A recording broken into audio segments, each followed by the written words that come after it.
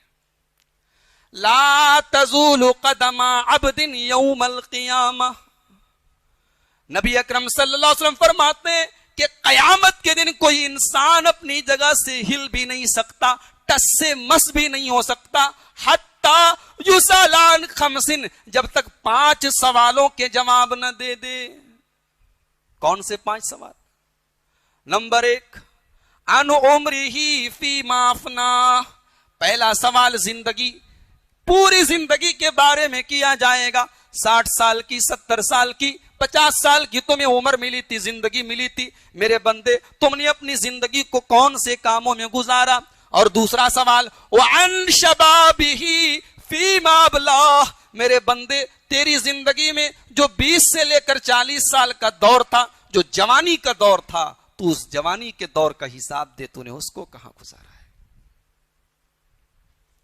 تیسرا سوال، وعن مالہ من این اکتسبہ وفیما انفقہ، مال کو تو نے کہاں کمایا. اور چوتھا سوال، مال کو تو نے کہاں خرچ کیا، کہاں سے کمایا، انکم کیا تھی اور ایکسپینسز کیا تھے، تمہارے خرچ کیا تھے، اس کا بھی حساب دینا پڑے گا.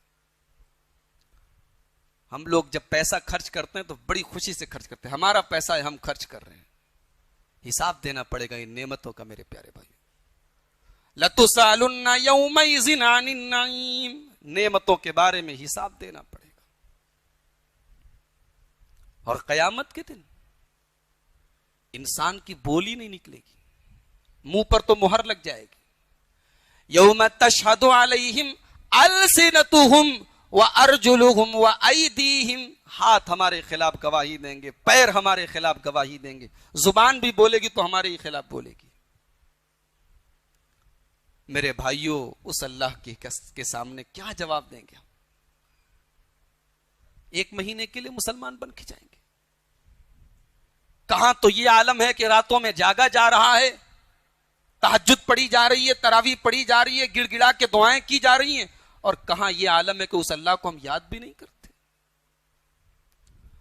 فَاذْكُرُونِي أَذْكُرْكُمْ، میرے بندو تم مجھے یاد کرو، میں تمہیں یاد کروں گا. اس کا وعدہ ہے، لیکن کب یاد کرو؟ ہمیشہ یاد کرو. قرآن کے 14ویں پارے میں اللہ تعالیٰ نے ایک بڑھیا عورت کا ذکر کیا ہے.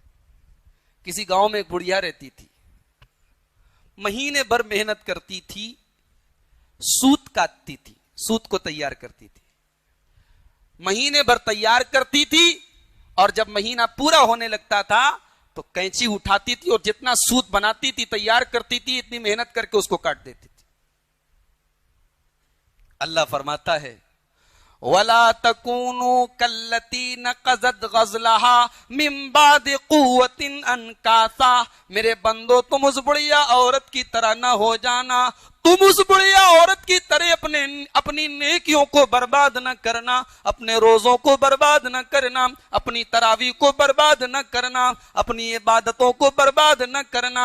اتنی محنت کرنے کے بعد اس بڑھیا عورت نے اپنے سود کو، اپنی محنت کی کمائی کو برباد کر دیا. کہیں وہ حال ہمارا نہ ہو جائے. اللہ منع کر رہا ہے، اللہ سمجھا رہا ہے، اللہ ہمیں اور آپ کو نصیحت کر رہا ہے. وَلَا تَكُونُوا کلتی نقضت غزلها من بعد قوت انکاسا، میرے بندو اس بڑھیا عورت کی طرح نہ ہو جانا. قرآن میں اللہ اپنے نبی سے کہتا ہے وَعْبُدْ رَبَّكَ حَتَّى يَأْتِيَكَ الْيَقِينُ، اے میرے نبی آپ اپنے رب کی عبادت کیجئے. کب تک؟ حَتَّى يَأْتِيَكَ الْيَقِينُ، آخری سانس تک اپنے رب کی عبادت کیجئے، موت تک اپنے رب کی عبادت کیجئے. اللہ کے نبی کے بارے میں حضرت عائشہ رضی اللہ تعالیٰ عنہ کہتی ہیں، اللہ کے پیارے نبی جناب محمد الرسول اللہ صلی اللہ علیہ وسلم فرماتے ہیں، اے میرے پیارے صحابہ،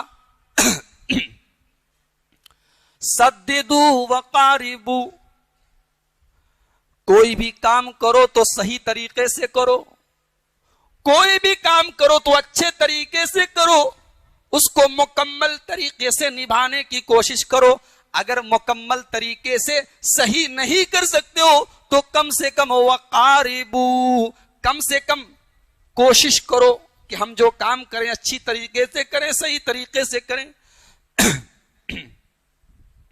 اس کے بعد اللہ کے نبی فرماتے ہیں وَأَحَبُّ الْأَعْمَالِ إِلَى اللَّهِ أَدْوَمُهَا، اللہ تعالیٰ کو وہ عمل پسند ہے جو ریگولر کیا جائے، کنٹینیو کیا جائے، ہمیشہ کیا جائے۔ اسی لیے اللہ کے نبی صلی اللہ علیہ وسلم جو بھی کام کرتے تھے ریگولر کرتے تھے، آپ کو وہ کام پسند تھا جس کو پابندی سے کیا جائے۔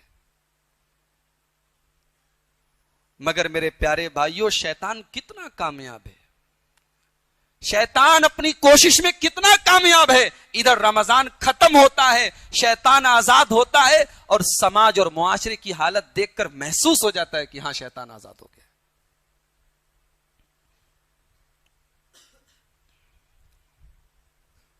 سوال یہ ہے کہ اس سے بچنے کا طریقہ کیا ہے؟ رمضان کے بعد ہمارے اندر جو کمزوری آتی ہے، اس کمزوری سے ہم اپنے آپ کو کیسے بچائیں؟ سب سے پہلا علاج، رمضان کا مقصد کیا ہے؟ تقوی۔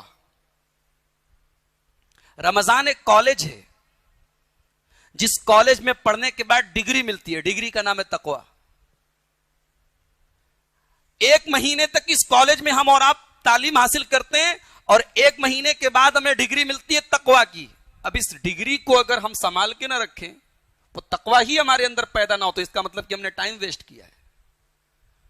یا ایھا الذین آمنوا کتب علیکم الصیام کما کتب علی الذین من قبلکم لعلکم تتقون، اے ایمان والو، ہم نے ایک مہینے کے روزے تمہارے اوپر فرض قرار دیے ہیں، اس لیے نہیں کہ تمہیں 15 گھنٹے بھوکا رکھا جائے، پیاسا رکھا جائے، تمہیں تڑپایا جائے، تمہیں ستایا جائے، نہیں، تمہیں تکلیف میں ڈالنے کے لیے یہ روزے فرض نہیں قرار دیے گئے۔ لعلکم تتقون، یہ روزہ تو تمہیں متقی بنانے کے لیے فرض کیا گیا ہے۔ یہ رمضان کا مہینہ تو تمہارے اندر تقوی پیدا کرنے کے لیے تمہیں دیا گیا ہے، تاکہ تم اللہ سے ڈرنے والے بن جاؤ۔ تم نے ایک مہینہ اللہ کے لیے حلال چیزوں کو چھوڑا ہے، کھانا چھوڑا ہے، پانی چھوڑا ہے، وضو کرتے ہوئے پیاس کے عالم میں وضو کرتے ہوئے جب کلی کرنے کے لیے تم نے اپنے حلق میں پانی، منہ کے اندر پانی ڈالا، تو شیطان تو قید ہے،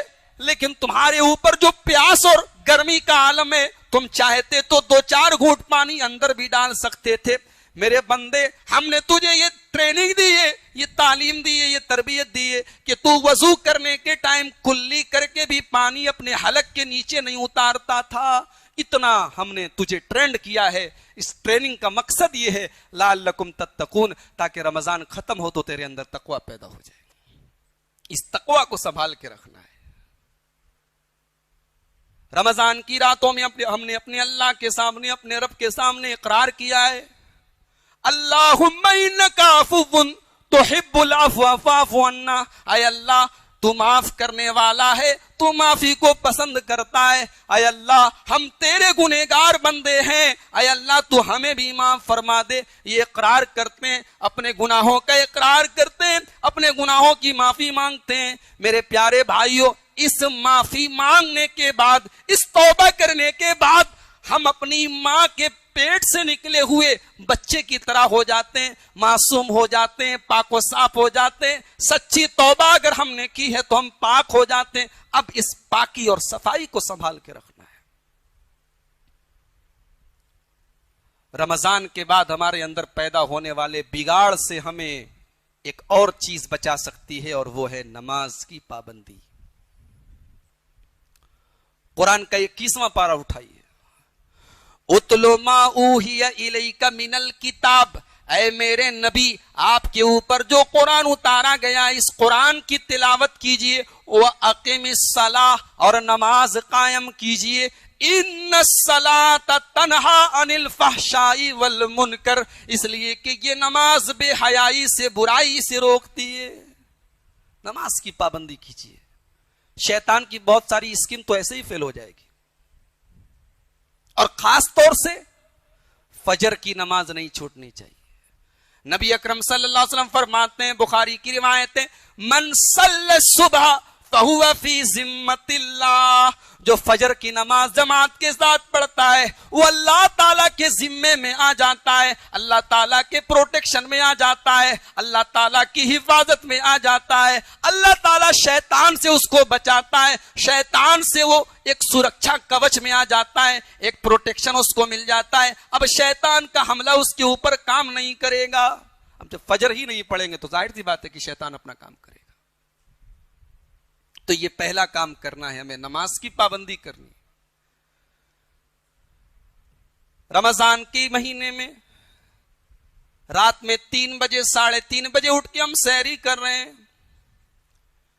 اللہ تعالیٰ نے ہمارے شیڈیول کو چینج کر دیا، ہم رات کو 2 بجے بھی سوتے ہیں، تب بھی 3:30 بجے اٹھنا ہے کیونکہ سحری کرنا ہے۔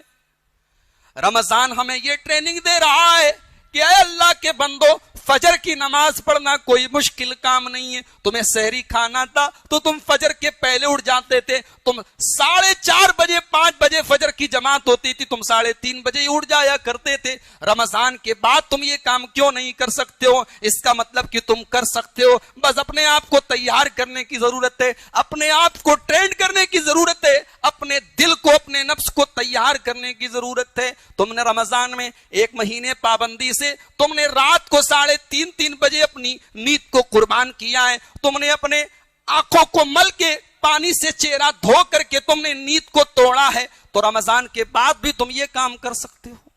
رمضان ٹریننگ دے رہا ہے۔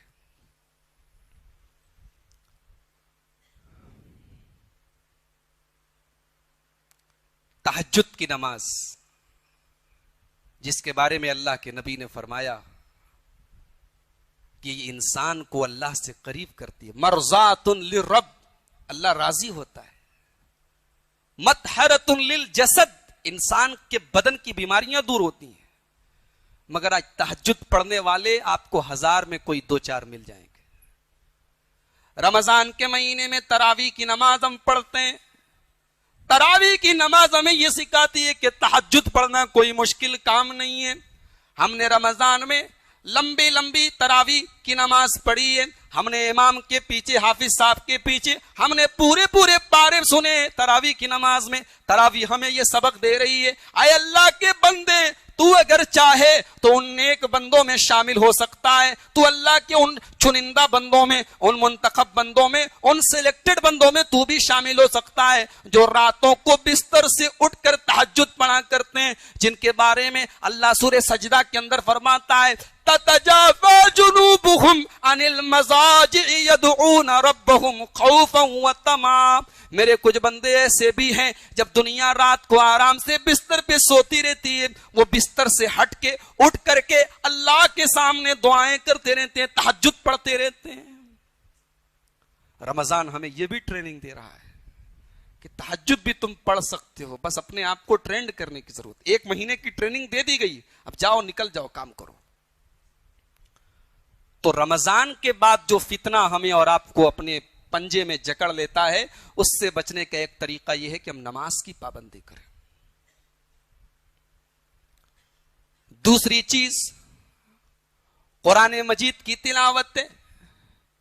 یہ قرآن جو اللہ تعالیٰ نے صرف برکت کی کتاب بنا کر نہیں بھیجا ہے، جس قرآن کے بارے میں اللہ نے فرمایا ان ھذا القرآن یہدی للتی ہی اقوم، یہ قرآن بالکل سیدھا راستہ دکھاتا ہے۔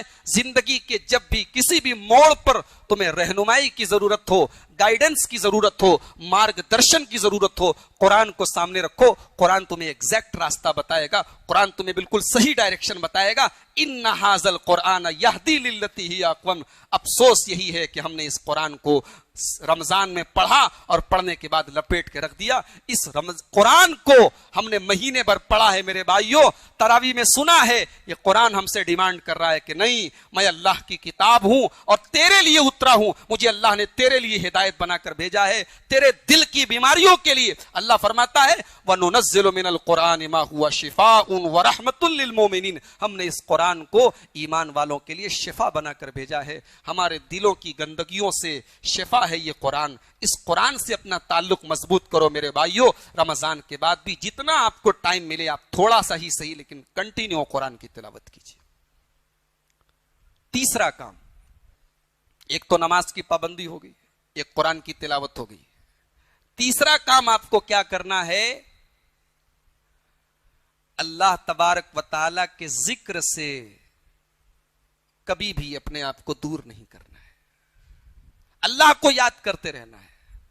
فَذْكُرُونِي أَذْكُرُكُمْ، میرے بندو تم ہمیں یاد رکھو ہم تمہیں یاد رکھیں گے۔ تم پریشانی میں مصیبتوں میں پھنس جاؤ گے تب بھی ہم تمہیں یاد کریں گے، شرط یہ ہے کہ تم اپنی اچھے دنوں میں، خوشحالی کے دنوں میں ہمیں یاد رکھو۔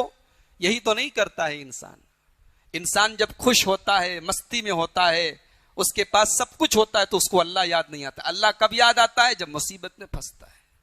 اللہ کہہ رہا ہے میرے بندو تم مجھے اپنے اچھے دنوں میں یاد کرو، میں تمہارے برے دنوں میں تمہیں یاد کروں گا۔ اللہ کو یاد کیجیے، اللہ کا ذکر کرتے رہیے۔ زندگی سے کبھی اللہ نہیں نکلنا چاہیے۔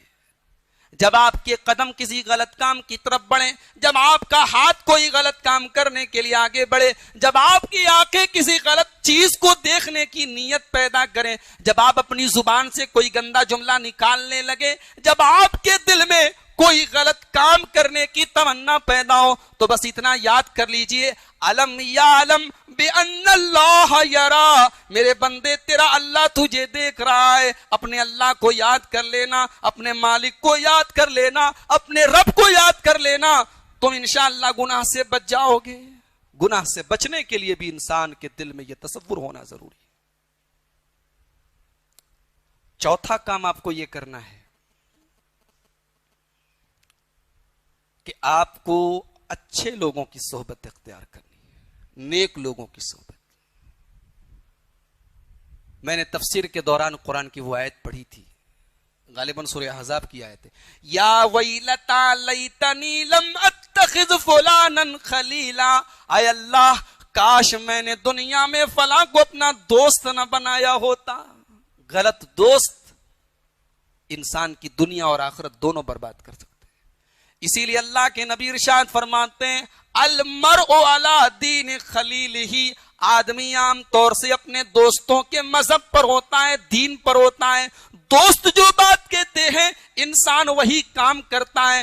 دوستوں کے ساتھ رہتے رہتے ان کے جیسا اخلاق آدمی کا ہو جاتا ہے۔ نبی اکرم صلی اللہ علیہ وسلم فرماتے ہیں فَلْيَنْظُرْ أَحَدُكُمْ مَنْ يُخَالِلْ، دوستی کرنے کے پہلے دیکھ لو تم کس سے دوستی کر رہے ہو۔ دیکھو میرے نبی نے کس کو دوست بنایا؟ ابو بکر کو بنایا۔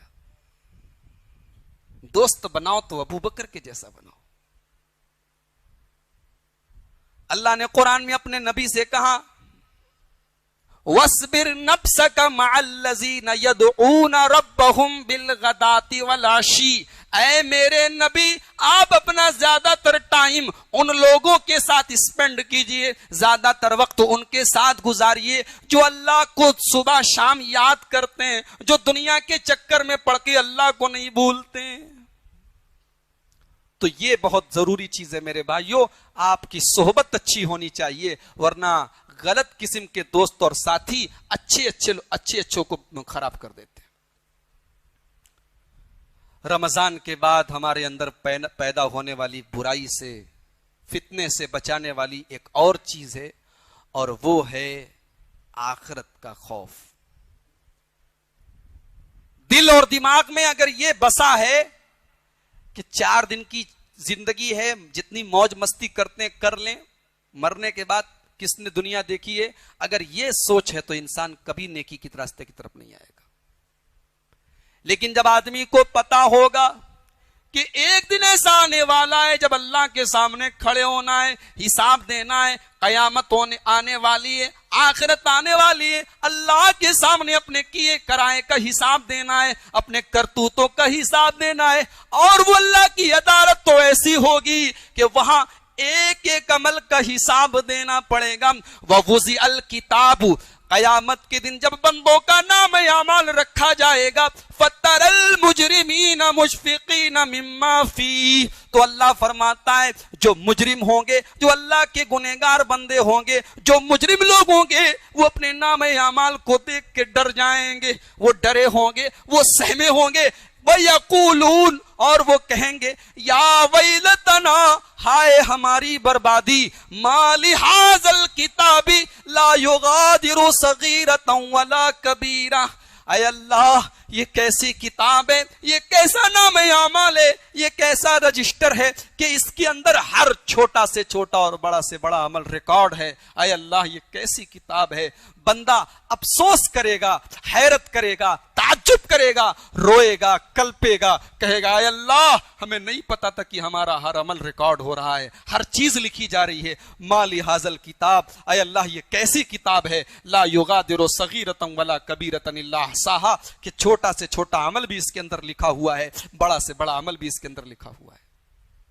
لیکن آگے اللہ یہ بھی کہتا ہے وَوَجَدُوا مَا عَمِلُوا حَاضِرًا, لیکن میرے بندو تم جو کرو گے وہی لکھا ہوگا. وَلَا يَظْلِمُ رَبُّكَ أَحَدًا, تمہارے ساتھ کوئی ظلم نہیں کیا جائے گا. ایسا نہیں ہوگا کہ گناہ کوئی کرے سزا تم کو ملے, گناہ تم کرو سزا کسی اور کو ملے. نہیں نہیں, جو تم کرو گے وہی لکھا رہے گا. جب یہ دن آئے گا, اس کا ڈر اگر دل میں پیدا ہو جائے تو آدمی خانے کعبہ کی تعمیر کرنے کے ٹائم بھی روئے گا.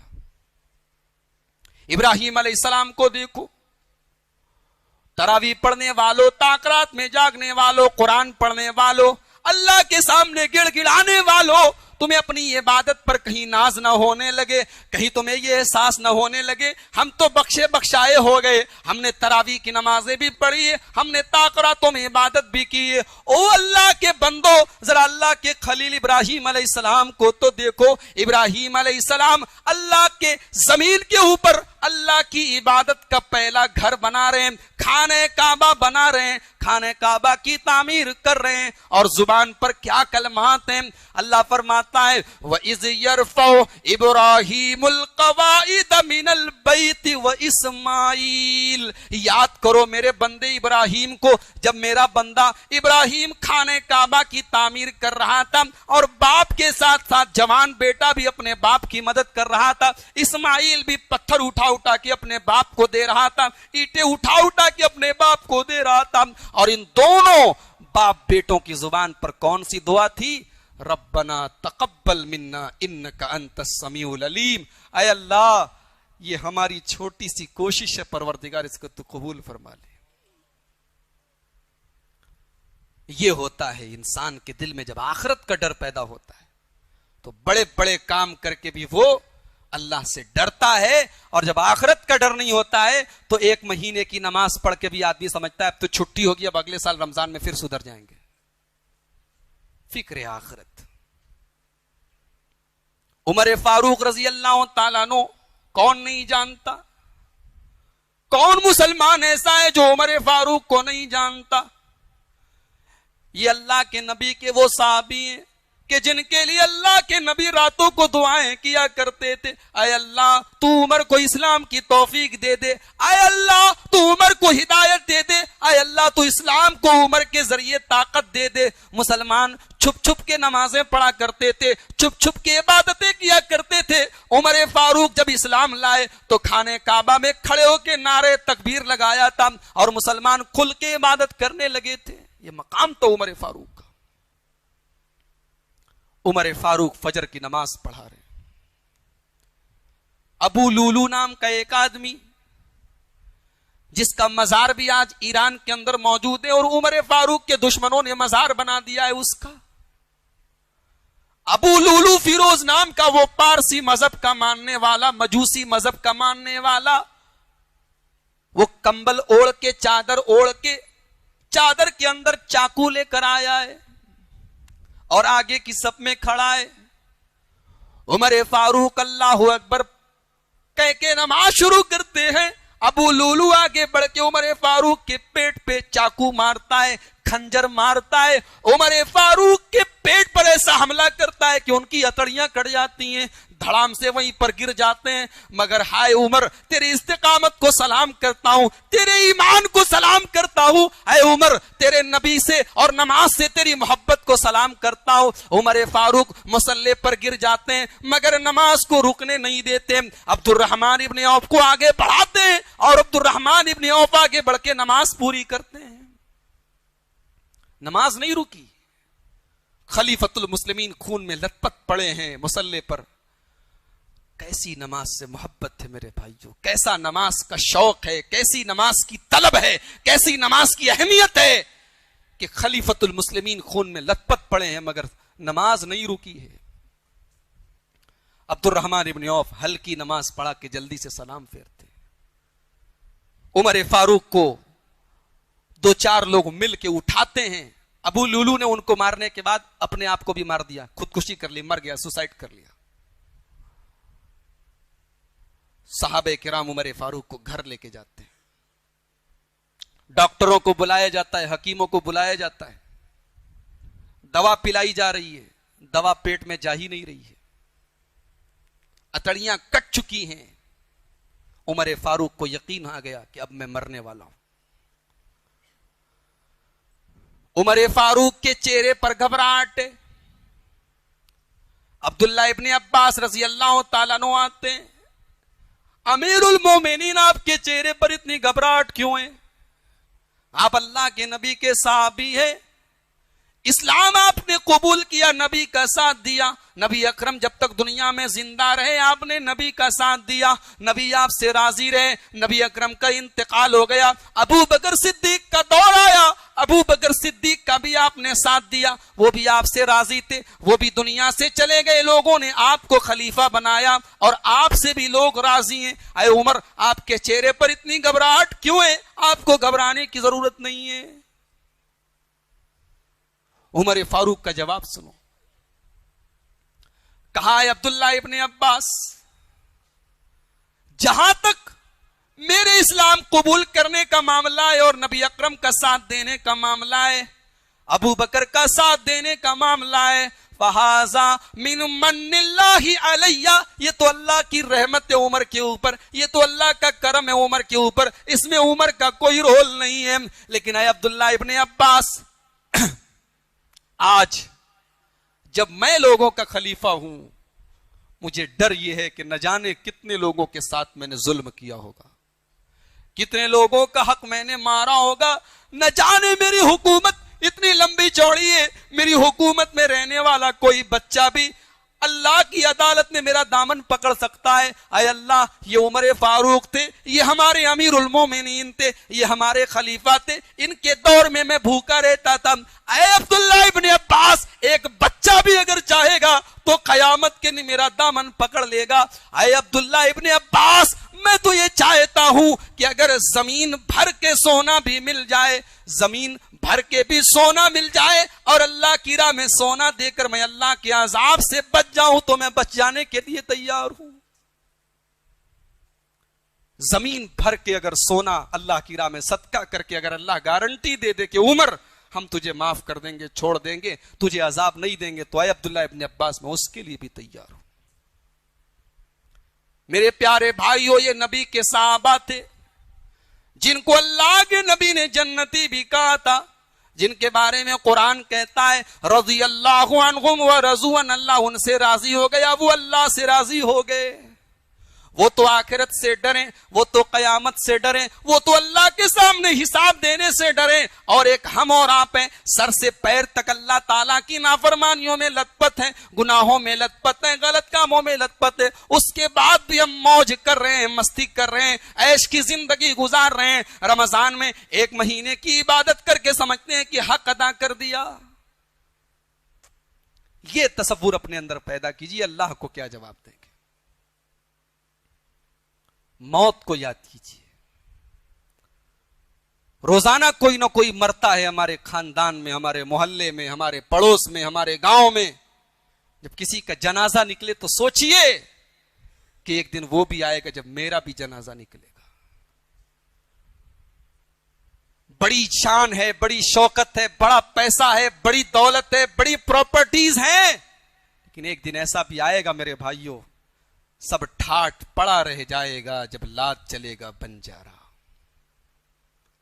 انسان کی سانس ٹوٹے گی, دل کی دھڑکن بند ہوتی ہے, سارا کا سارا مال دوسروں کا ہو جاتا ہے, بچوں کا ہو جاتا ہے, وارثوں کا ہو جاتا ہے. زندگی بھر جس مال کو کمانے کے لیے اللہ تعالیٰ کی نافرمانی کیا کرتا تھا, حلال حرام کی تمیز نہیں کرتا تھا, اللہ تعالیٰ کو ناراض کیا کرتا تھا, آج مرنے کے ٹائم وہ مال کسی کام کا نہیں, ادھر مرتا ہے ادھر مال دوسروں کا ہو جاتا ہے. مال دوسروں کا ہو گیا. بچے تھوڑے وفادار ہوتے ہیں, بچے ساتھ دیتے ہیں اپنے باپ کا. کتنا ساتھ دیتے ہیں؟ نہلاتے ہیں, کفناتے ہیں, جنازے کی نماز پڑھواتے ہیں, دفن کرتے ہیں, مٹی دیتے ہیں, ہاتھ جھاڑ کے چلے آتے ہیں. بچے بھی وہیں تک ساتھ دیتے ہیں. قبر کے اندر پہنچ گیا, ہائے جو کل تک اے سی میں رہا کرتا تھا آج قبر کی کال کوٹری میں پہنچ گیا ہے. جو کل گھر میں جنریٹر بھی موجود تھا, انورٹر بھی موجود تھا, آج ایسی کال کوٹری میں پہنچا ہے, ایسی اندھیر نگری میں پہنچا ہے کہ وہاں کوئی لائٹ نہیں ہے, کوئی انورٹر نہیں ہے, کوئی جنریٹر نہیں, کوئی بیٹری نہیں ہے, کوئی لائٹنگ کا انتظام نہیں ہے. قبر میں پہنچا ہے, بچے بھی ساتھ چھوڑ کے جا چکے. جن بچوں کو پڑھانے کے لیے, لکھانے کے لیے, ان کا کیریئر بنانے کے لیے نہ جانے کتنا جھوٹ بولا تھا, کتنی رشوتیں دی تھی, کتنا حرام کام کیا تھا, آج بچے بھی اپنے باپ کو مٹی دے کے جا چکے ہیں. بیوی کا ہر ارمان پورا کیا تھا, بیوی کا ہر شوق پورا کیا تھا, آج بیوی بھی اپنے شوہر کے کوئی کام کی نہیں ہے. بیوی رو تو رہی ہے, آنسو تو بہا رہی ہے, 4 مہینہ 10 دن تک عدت تو گزارے گی, مگر شوہر قبر میں اس کا ساتھ دینے کی طاقت بیوی کے اندر بھی نہیں ہے. وہ دن میرے پیارے بھائیوں ہم سب کے اوپر آنا ہے. یہ الگ بات ہے, کوئی جوانی میں مرتا ہے, کوئی بڑھاپے میں مرتا ہے, کوئی چلتے پھرتے مر جاتا ہے, کوئی بستر پہ پیشاب پاخانہ کر کے مرتا ہے. مرنا تو سب کو ہے میرے بھائیوں, وہ دن آنا تو سب کے اوپر ہے. نبی اکرم صلی اللہ علیہ وسلم فرماتے ہیں, اکثروا ذکر حادم اللذات, اے میرے صحابہ لذتوں کو توڑ دینے والی چیز موت کو یاد کیا کرو. موت کو یاد کرو گے تو لذتیں ٹوٹ جائیں گی. جو دنیا کی لذتوں میں تم پڑے ہوئے ہو, لذتوں کا مزہ ملنا بند ہو جائے گا. ایک بار تم موت کے بارے میں سوچ کے تو دیکھو. پتہ ہے کینسر کی بیماری جب کسی کو ہوتی ہے تو جب تک یہ پتہ نہیں رہتا ہے کہ مجھے کینسر ہے تب تک کوئی بات نہیں ہوتی, اور جب ڈاکٹر کہہ دیتا ہے کہ کینسر ہے تو آدھا تو آدمی تبھی مر جاتا ہے. بہت کم ایسے کیس ہیں میں نے دیکھا ہے کہ کینسر کا پتہ لگنے کے بعد زیادہ دن تک آدمی زندہ رہا ہو. موت کے بارے میں پتہ چل گیا کہ میں مرنے والا ہوں, آدھا آدمی تو ایسے ہی مر جاتا ہے, اس کو کچھ اچھا ہی نہیں لگتا. موت ایسی چیز ہے میرے بھائیوں, اسی لیے اللہ کے نبی کہتے ہیں موت کو ہمیشہ یاد کرو. مگر آج کا انسان اتنا پتھر دل اور سنگ دل ہو چکا ہے میرے بھائیوں کہ آج قبرستان میں جنازے کے دوران بھی انسان کے چہرے پر سنجیدگی نہیں ہوتی ہے. جنازے میں بھی انسان مسکراتا رہتا ہے, ہنستا رہتا ہے, ہنسی مذاق چلتا ہے. ایسے بھی بدبخت موجود ہیں, باپ کا جنازہ رکھا ہے, جنازے کے ساتھ سیلفی لے رہے ہیں کہ اپنے, اور فیس بک کے اوپر ڈال رہے ہیں کہ میرے باپ کا انتقال ہو گیا, یہ میری اس کے ساتھ سیلفی. یہ موبائل اور سیلفی تو اس حد تک ہماری زندگی میں آ چکی ہے کہ خانہ کعبہ کے سامنے لوگ سیلفی لے رہے ہیں کہ میں خانہ کعبہ کا طواف کر رہا ہوں. نہ اب عبادتوں کے اندر روح باقی رہی ہے, نہ نمازوں کے اندر لذت باقی رہی ہے, نہ طواف کے اندر وہ جان باقی رہی ہے. انسان اتنا زیادہ ڈیجیٹل ہو چکا ہے کہ اب عبادتیں بھی اس کی ڈیجیٹل ہو چکی ہیں. میرے بھائیوں 1 گھنٹہ تقریباً ہو گیا ہے. آج آپ کے سامنے یہ آخری گفتگو تھی. رمضان چونکہ 2 دن کے بعد ختم ہو جائے گا, یہ چند اہم باتیں تھی. اگر اس کو ہم اپنی زندگی میں مٹھی باندھ کے رکھ لیں, مجھے انشاءاللہ یقین ہے کہ سال کے 11 مہینے بھی انشاءاللہ ہمارے اچھے گزریں گے، نیکی کے کاموں میں گزریں گے. ہمارے روزے اللہ تعالیٰ کے یہاں قبول ہوئے کہ نہیں ہوئے، ہماری تراویح اللہ تعالیٰ کے یہاں قبول ہوئی کہ نہیں ہوئی، یہ تو بتانا بہت مشکل کام ہے. مگر ایک نشانی اور پہچان میں بتا دیتا ہوں آپ کو کہ اگر رمضان کے بعد بھی آپ کے دل کے اندر، دماغ کے اندر نیکی کرنے کا جذبہ موجود ہے، آپ نمازوں کی ویسے ہی پابندی کر رہے ہیں، اس کا مطلب ہے کہ آپ کی نیکی اللہ تعالیٰ کے یہاں قبول ہوئی ہے. اگر رمضان کے بعد یہ ساری رونق ختم ہو گئی، مسجدوں سے آپ کا جو رشتہ تھا ٹوٹ گیا، قرآن سے آپ کا جو رشتہ تھا ٹوٹ گیا، گناہوں سے بچنے کی جو کوشش آپ کرتے تھے سب ختم ہو گئی، تو اس کا مطلب کہ آپ کی عبادتیں خطرے میں ہیں. میں اللہ سے دعا کرتا ہوں اللہ ہماری تمام عبادتوں کو قبول فرمائے، اللہ ہماری نمازوں کو، ہماری تراویح کو، ہماری تلاوت کو قبول فرمائے. اللہ کے رسول کی حدیث ہے میرے بھائیوں، من لم یشکر الناس لم یشکر اللہ. جو لوگوں کا شکریہ ادا نہیں کرتا وہ اللہ کا شکریہ ادا نہیں کرتا. میں تقریباً 1 مہینے آپ کے بیچ میں رہا، ایک الگ ماحول میں، ایک اجنبی ماحول میں، مگر میں دل کی گہرائیوں سے کہتا ہوں کہ بہت محبتوں سے آپ نے نوازا ہے، بہت اچھا لگا. اور میں شکر گزار ہوں تمام ذمہ داروں کا، آپ سب کا، جنہوں نے اپنی محبتوں سے مجھے نوازا ہے. میں اپنے ان کمزور کندھوں پر آپ کی ڈھیر ساری محبتوں کا بوجھ لے کے جا رہا ہوں، اس وعدے کے ساتھ کہ زندگی رہی، موقع رہا تو پھر ضرور آپ کے سامنے انشاءاللہ کرنول میں حاضر ہوں گا.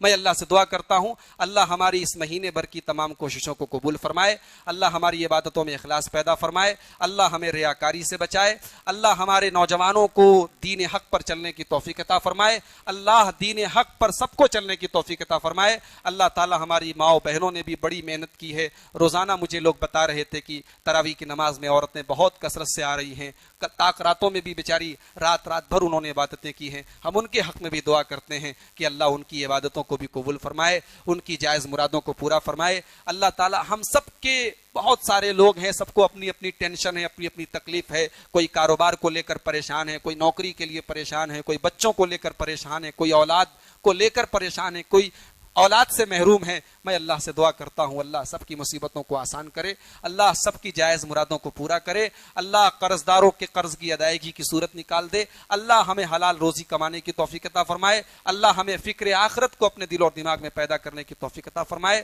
اللہ تعالی ہمارے نوجوانوں کو، میں چونکہ یہ قوم کا مستقبل ہیں، فیوچر ہیں، افسوس ہوتا ہے، تکلیف ہوتی ہے جب نوجوانوں کو دیکھو کہ یہ غلط ٹریک پر جا رہے ہیں، غلط روٹ پر جا رہے ہیں. کہیں ایسا ہے ہمارا نوجوان بالکل دین سے دور ہے، اور کہیں ایسا ہے کہ دین سے جڑا تو ہے مگر تشدد بہت زیادہ ہے.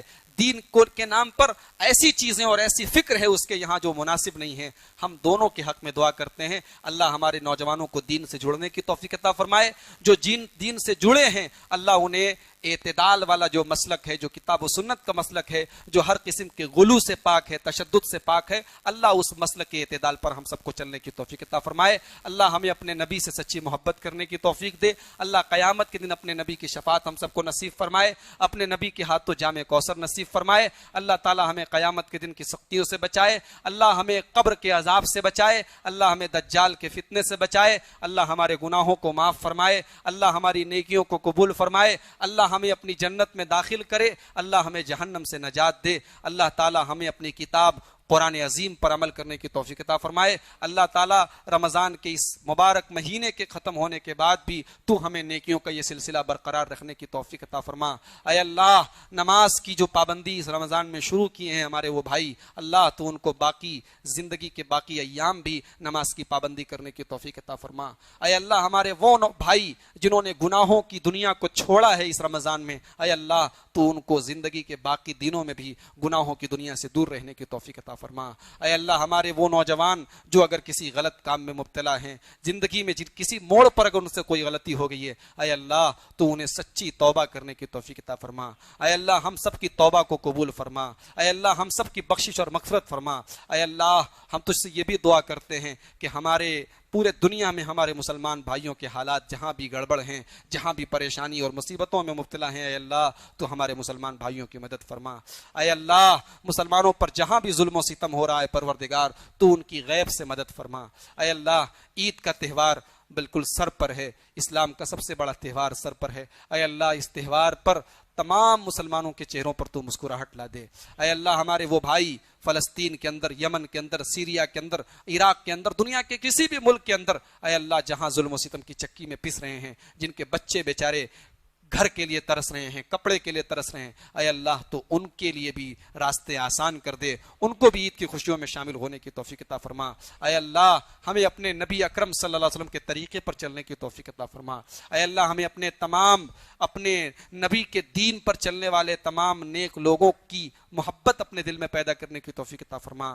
اے اللہ دین کو سمجھنے اور سمجھانے والے جتنے امام دنیا میں گزرے ہیں، جتنے بزرگان دین گزرے ہیں، اے اللہ تو گواہ ہے، ہم ان سے سچی محبت کرتے ہیں، لیکن ہم ان کی شان میں غلو نہیں کرتے، ہم کسی امام کو نبی کا مقام نہیں دیتے، کسی بزرگ کو اللہ تیرا مقام نہیں دیتے۔ اے اللہ اسی محبت پر تو زندگی کی آخری سانس تک ہم کو باقی رہنے کی توفیق عطا فرما۔ اے اللہ ہمارے بارے میں، ہمارے مسلک کے بارے میں، ہماری جماعت کے بارے میں بہت سارے بھائیوں کے دل و دماغ میں بہت ساری غلط فہمیاں ہیں، اے اللہ تو ان کے دلوں کو صاف کر دے۔ اے اللہ کتاب و سنت کی دعوت کو ہر آدمی کو سمجھنے کی اور اس کو قبول کرنے کی توفیق عطا فرما۔ اے اللہ ہمیں بدعت و خرافات سے بچا، اے اللہ ہمیں شرک سے بچا، اے اللہ ہمیں توحید اور ایمان پر رہنے کی توفیق عطا فرما۔